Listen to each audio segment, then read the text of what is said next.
ان کافروں سے کہو کہ بھلا دیکھو تو اگر اللہ تمہارے کان اور آنکھیں چھین لے اور تمہارے دلوں پر مہر لگا دے تو اللہ کے سوا کون سا معبود ہے جو تمہیں یہ نعمتیں پھر بخشے؟ دیکھو ہم کس کس طرح اپنی آیتیں بیان کرتے ہیں، پھر بھی یہ لوگ روگردانی کیے جاتی ہیں۔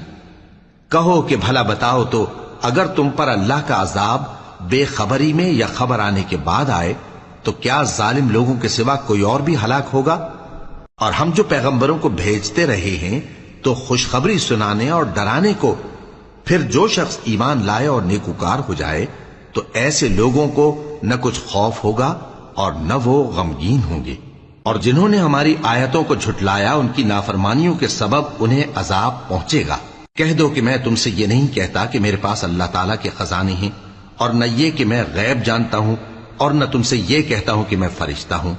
میں تو صرف اس حکم پر چلتا ہوں